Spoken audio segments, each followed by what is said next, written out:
Welcome to Rajapalayam recipes. நம்ம இன்றைக்கி என்ன ஸ்வீட் பண்ண போகிறோன்னா, நியூ இயர்க்கெல்லாம் இப்போ வீட்டில் குழந்தைங்களாம் இருக்காங்க. அதனால் வீட்டில் என்ன இருக்குதோ அதை வச்சு நீங்கள் ஒரு ஸ்வீட் பண்ணி கொடுங்க, ரொம்பவே நல்லாயிருக்கும். இது என்னென்னா, குலோப்ஜாம் மிக்ஸ் இருக்குது பார்த்தீங்களா, அந்த மிக்ஸில் தான் ஒரு பர்ஃபி மாதிரி பண்ண போகிறோம்.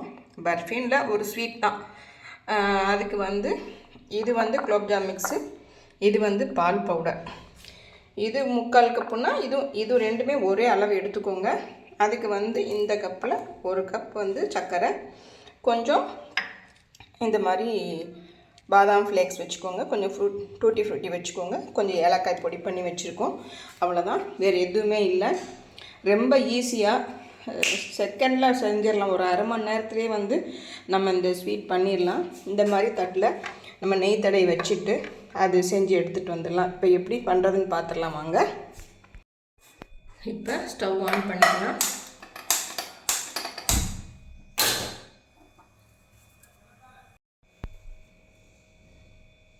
இந்த 1 கப் சர்க்கரை போட்டுக்கலாம்.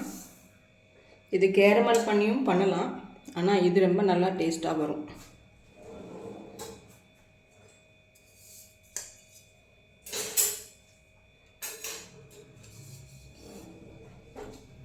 கொஞ்சம் மீடியம் சைஸ்லேயே வச்சுக்கோங்க. 1 கப் சர்க்கரை எடுத்துருக்கோம் நம்ம. அதுக்கு ஒரு அரை கப் தண்ணி ஊற்றிக்கலாம்.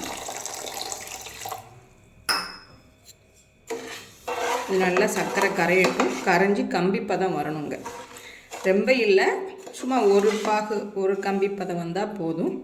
கரையட்டும். இது பாருங்கள், நல்லா நுரைச்சிக்கிட்டு வருது.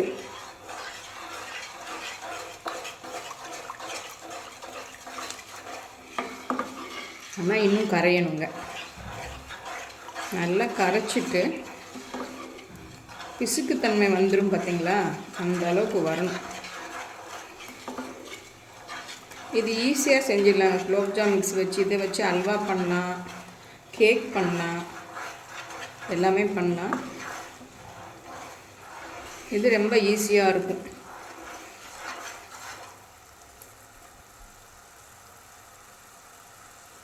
பதம் வரல, நல்லா நுரைச்சிக்கிட்டு வருது.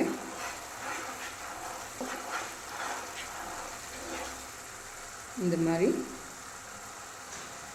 வரல, இன்னும் பிசுக்குத்தன்மை வந்துருச்சு, ஆனால் கம்பி பதம் இன்னும் வரல. அடுப்பை சிம்லே வச்சுக்கோங்க.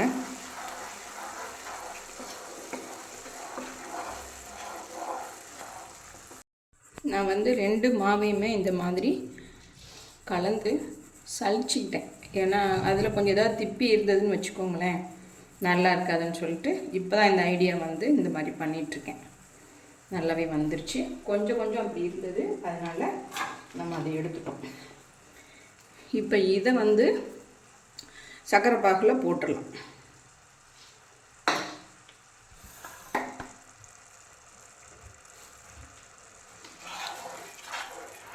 அந்த கம்பி பதம் இன்னும் கொஞ்சம் வரணும், இன்னும் வரலைங்க. ஒரு 10 நிமிஷம் ஆகட்டும்.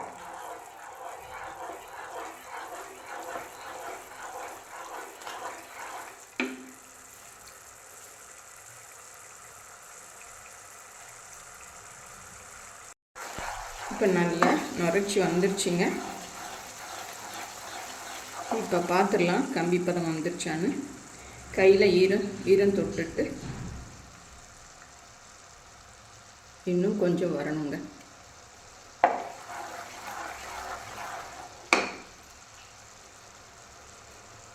நம்ம இந்த ஸ்டேஜில் கொஞ்சம் ஏலக்காய் தூள் போட்டுடலாம். நம்ம இந்த மாதிரி ஏலக்காய் பொடி பண்ணி வச்சுருக்கோம், அந்த ஏலக்காய் தூள் கொஞ்சம் போட்டுக்கலாம்.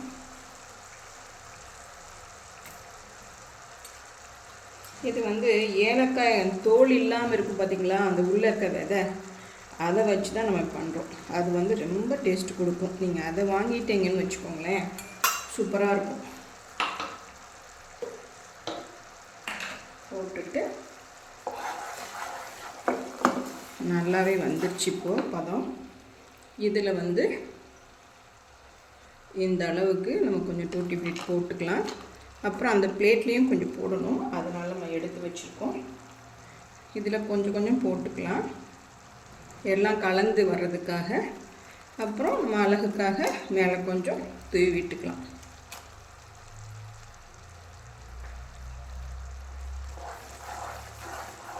பார்க்கவே கலர்ஃபுல்லாக இருக்குது பார்த்தீங்களா?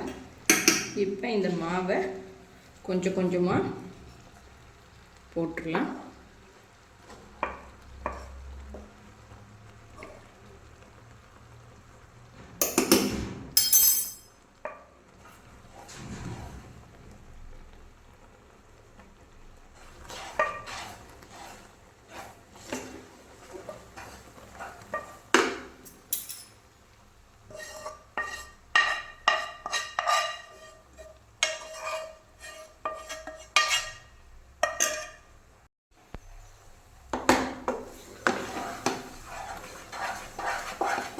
இது கட்டி வராதுங்க, ஏன்னா நம்ம இப்போ வந்து நெய் போட போகிறோம். அதனால் இது கட்டியே தட்டாது, நீங்கள் பயப்படாமல் கிண்டலாம், கட்டி தட்டாது. இது எப்படியும் நமக்கு ஒரு 1/4 கப்பாவது நெய் ஊற்றணும்.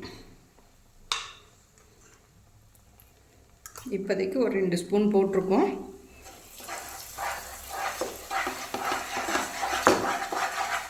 இப்போ பார்த்திங்கன்னா எதுவுமே ஒட்டாமல் நமக்கு வந்துடும். இது பர்ஃபி நீங்கள் சாப்பிட்டு பாருங்கள், அப்படி இருக்கும்.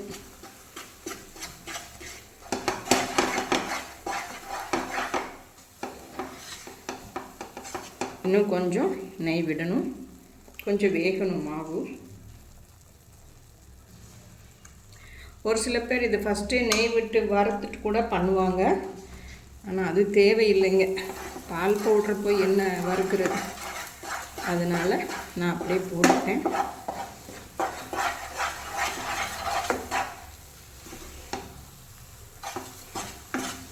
இன்னும் கொஞ்சம் நுரைச்சி வரட்டும். அடுப்பை சிம்லே வச்சுக்கோங்க.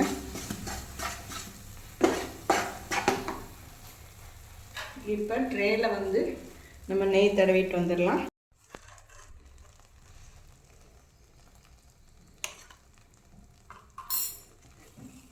அவ்வளோதான், இறக்க போகும்போது கொஞ்சம் போட்டுக்கலாம். இப்போ ஸ்டவ் ஆஃப் பண்ணிடலாங்க. வந்துடுச்சு, பதம் வந்துடுச்சு. ஸ்டவ் ஆஃப் பண்ணிக்கோங்க. ஆஃப் பண்ணிவிட்டு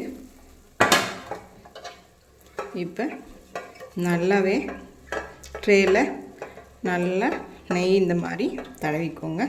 ஃபுல்லாக சைடு கூட இந்த மாதிரி படுற மாதிரி தடவி விட்டுக்கோங்க.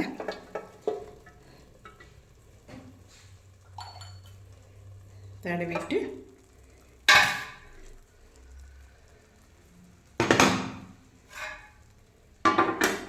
இதை அப்படியே இதில் கொட்டிடலாம்.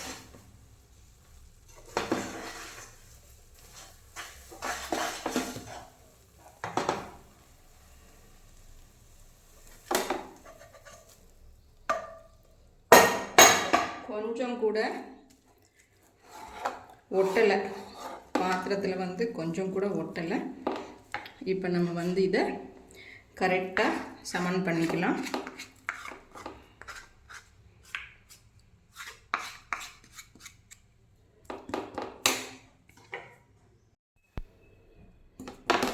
பாருங்கள், ஸ்பூனில் இப்படி நல்லா சமன்படுத்திக்கோங்க.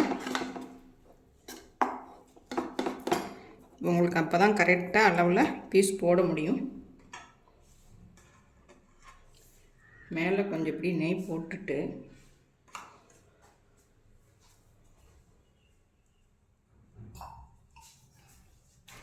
நம்ம கிளாஸில் கூட இப்படி பண்ணிக்கலாம், ஒரே மாதிரி.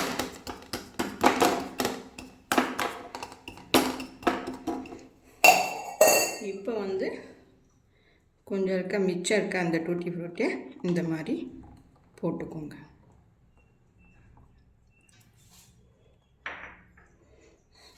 அந்த பாதாம் ஃப்ளேக்ஸ் அதுவும் இந்த மாதிரி தூவி விட்டுக்கோங்க. உங்களுக்கு பார்க்கவே கலர்ஃபுல்லாக இருக்குது பார்த்தீங்களா?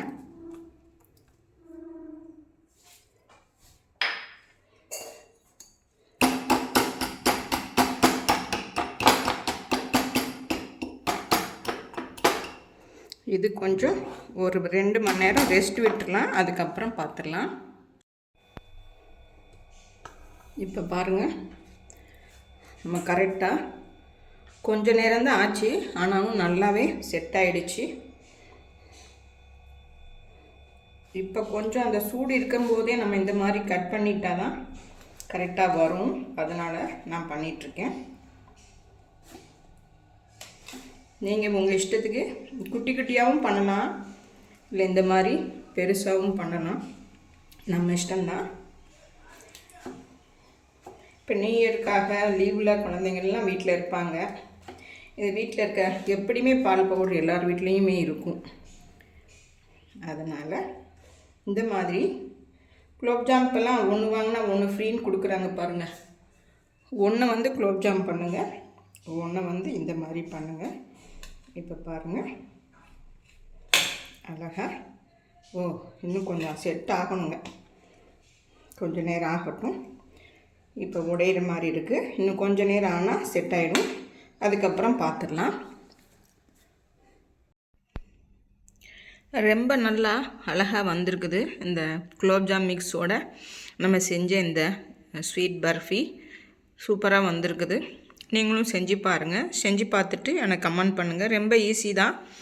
வீட்டில் இருக்க பொருள் வச்சு நீங்கள் கூடிய மட்டுக்கும் குழந்தைங்களுக்கு நீங்களே எல்லாமே சிரமம் பார்க்காம செஞ்சு கொடுங்க. தேங்க்யூ.